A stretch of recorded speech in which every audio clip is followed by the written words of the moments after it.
Hello and welcome back to the KCC channel. I'm Rob and I hope you are having a wonderful day today. Today we're jumping into some malicious compliance. Before we start, if you're new here, make sure to hit that subscribe button. It's completely free and you can always change your mind later. But keep in mind, if you do try to leave, I've rigged that button to give you a good zap on your way out. Alright, our first story today comes to us from DirtNap9126. You can't work with us. Okay, I won't. Let's jump right in. I started this job in December 2018. The team was small, 7 of us, including me. Quickly after I started, it became clear that none of them liked me at all.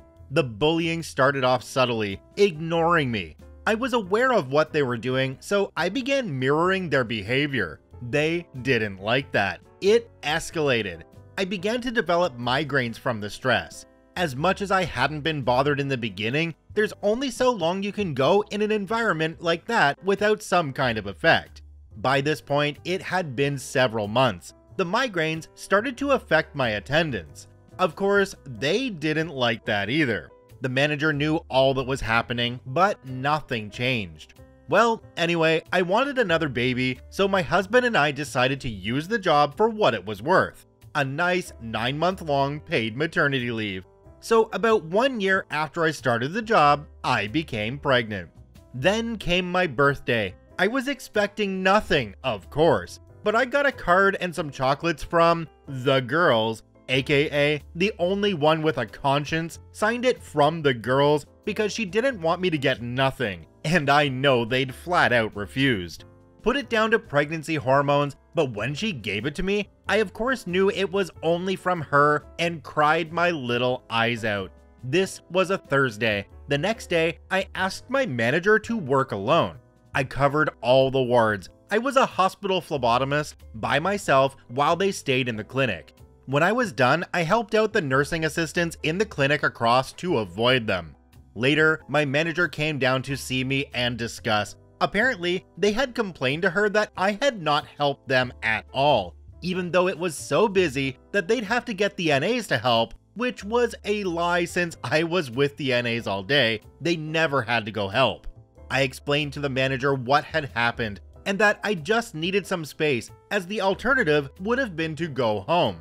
I began crying again. Pregnancy and the inevitable stress of being ganged up on for over a year by 5 people every day just gets to you after a while. The manager told me to take the following week off free of charge, meaning she'd not write me up. When I came back the following Monday, I wasn't okay, but I was better than I had been. I wondered what my reception would be, and lo and behold, it was crap. A whole confrontation went down, where one of them had the audacity to ask me if I had considered their feelings when I told our manager I don't want to work with them on that Friday. Scoff. I knew I had turned some kind of mental corner because I laughed in her face, finally stood up for myself instead of just ignoring it, and then walked off to do my job, and I didn't feel bad about it. This was in December 2019. At this point, I was about 6 weeks pregnant, and this is where my revenge began. I was pretty unwell through my pregnancy, and so heavily protected by UK laws and by the hospital's very own maternity policies, I wasn't making much of an effort to go to work when I didn't feel 100% okay to do so. Needless to say, I had quite the chunk of time off between December 2019 and early 2020. Fast forward to March 2020, and as you all know, Corona was in full swing, and we were days away from a nationwide lockdown. Of course, ordinarily, this wouldn't affect me, because I worked in a hospital, but this is where, finally, my malicious compliance comes in. It was a late March Monday morning, and I was in unusually high spirits on the way into my shift. My morning sickness was finally starting to abate, and there'd been no drama for a little while. And I did actually really like my job when I was allowed to just do it. So I was in quite a good mood, and I even greeted my B colleagues cheerily. Well, I was greeted with a sharp, "You're not coming in here." I was confused, unsure as to what I could have possibly done over the last 4 days that I hadn't even seen this woman. So after asking her what she meant was she and our other colleague didn't want to go on the wards, so they just stuck to the clinic and had planned to send me there instead. We're meant to do the wards first, and they start an hour before I did. Well, my manager and I had already agreed I'd not go on the wards due to the virus and my pregnancy. I sensed danger and went to call my manager. I let her know what had transpired, and we agreed that I'd just find a spare room in the clinic and work in there. So I did. Not even 30 minutes later, and lo and behold, grumpy colleague comes storming up to me, demanding to know why I didn't share the whole story with her. I say, "What story? There is no story." She says, "The agreement between our manager." I said, "What business is it of hers?" So she yells at me, "Well, you can't work with us." I snap and tell her to sort her attitude out and walk off from her. A very ballsy move for me. Well, I've had enough. I go to see my manager to tell her so, and when I get there, after telling her what was said, I say since this colleague likes to act as my supervisor so much, how about I finally take some direction from her? I won't work with her or any of them. I'm done. My manager not only agrees but tells me to shield instead, preserving my pay, fully paid sick leave, and my PTO, which took me up to my mat leave start date. Winner! And the kicker, they were stuck short-staffed for a full year during a pandemic because my job was legally protected until I officially left it, which was not until March 2021. So I walked out mid-shift, left them high and dry, and in the words of my manager, they brought it on themselves. Alright, I know some of you are asking right now, how's the baby? So let's jump down to the comment section where one of the users, Harry WWC, asked OP, "Okay, no one else has mentioned it, how's the bub? How are you?" And OP replied with, "We are great. Little one is happy and healthy, just turned 2. I'm good too. During my maternity leave, we moved away to a lovely house, and I got a new really awesome job. I was unfortunately made redundant from it not long after, but then I started my own business instead, which is going well. Admittedly, the experience has kind of scarred me. I don't trust coworkers or management or HR, and I still feel some anger towards the ex-colleagues, but it's getting better. It was such a horrible experience, but I definitely came out on top. Not just because of my epic revenge, but it also taught me so many good things about myself.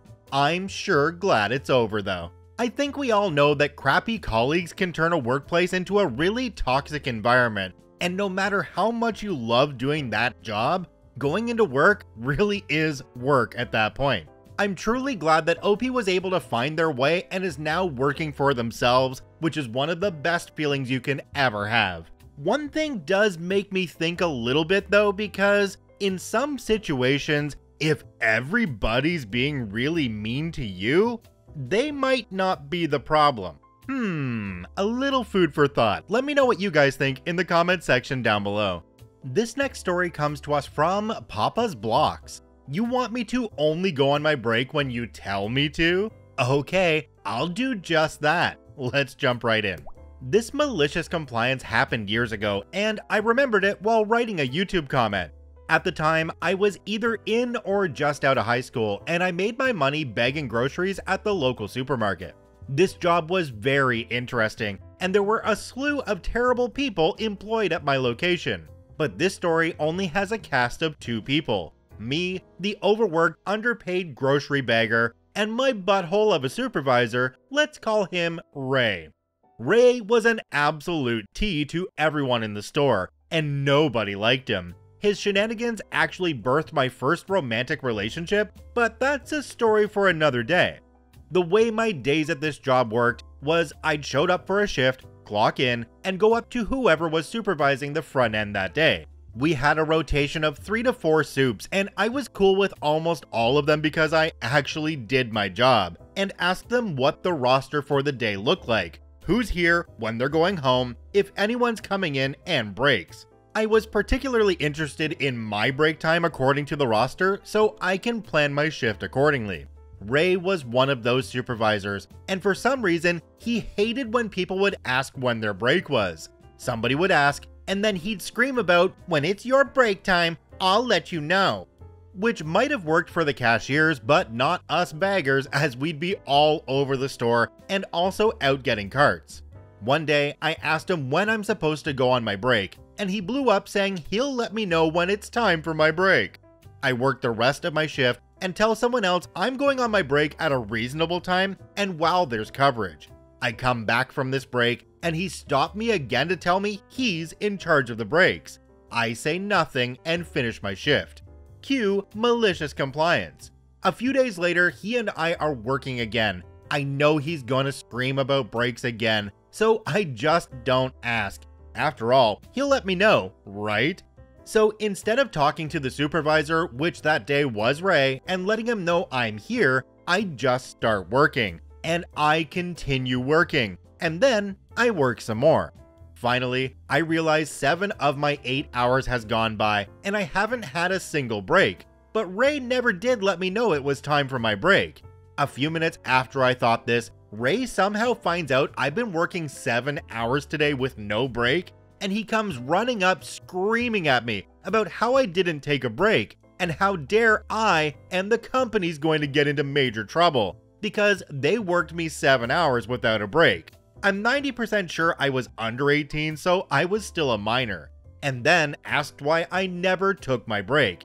I responded with, "Well, Ray, you said you'll let me know when it was my time for break, and you never let me know, so I never took a break." He exploded again and screamed at me to take my effing break now, and I finally took my 15-minute break, worked another half hour before clocking out to go home. Ray kept being a butthole about everything, but he always gave me my break times in advance for the next few months until he threw another fit at someone else and walked out of that store for good. Everyone else was completely amicable, and after Ray left, I had no problems with breaks again. OP added an update onto this story. It says, "Update, people in the comments are bringing up the legality of this and how Texas sucks when it comes to break law. That's not the point of this post. Also, I have had a few people inquire about the romantic relationship I mentioned, so I'm gonna post the story of the relationship here. Her and I met while working at this job, and we both hated Ray for good reason. We started going to Taco Bell on our days off together to vent about Ray and his BS. Those Taco Bell trips turned into a friendship, then a relationship. We had a good time. I went with her to her games, she was a Special Olympics gold medalist, and she came to my graduation. There was also talk, jokingly, about us getting married. We dated for about a year, and then she broke up with me via Facebook Messenger after telling me she cheated on me. That was also years ago, and she's reached out asking if I want to get back together a few times, but I'd honestly rather be single. Her family absolutely loved me though, and they called her an idiot for breaking up with me." Down in the comment section for this one, a user named Mizunamo commented, "Ask about break times, get shouted at. I'll tell you when to go on break. Don't ask about break times, get shouted at. You should have taken a break by yourself. Seems like you can't win." It doesn't seem as if Ray had thought the whole process through. Well, OP replied to this comment. It says, "There was a similar situation with one of my job duties. If a customer changed their mind on something at the checkout, if it was a dry good, cereal, canned soda, etc., it went on this rack by the registers, and someone would empty that rack and put those products back on the shelves each night, usually me. One day I was doing such, and we had a lot of items on that rack. So I was busy putting stuff where it goes when one of the cashiers kept calling me to bag customers' orders. And it was like 1 or 2 items per customer. Some of them didn't even need a bag, but there were bags on the cashier side of the register. Anyway, she kept calling me up and I wasn't able to empty the rack that night. But my other supervisor, not Ray, was going to make a note explaining why I didn't do the rack so the morning people don't flip out on me for it. I thank him, go home for the day, come back the next day, and Ray is working. He lets me clock in and then says in front of customers, "You didn't empty the rack last night." Yeah, sorry, cashier kept paging me to the front. I'm sick of those excuses. Next time, just ignore it. That night, Ray, cashier, and I are working. Cashier continues to call me to bag simple orders. I, under direction of Ray, ignore those calls. I empty the rack and get everything else done. And before I clock out, Ray stops me. Hey, did you hear the cashier calling for you? Yes, but you told me mere hours ago to ignore it and finish the rack. Those dang excuses again. When we call you, your butt better be up here before we even hang up. I don't say anything. I just clock out and leave for the day.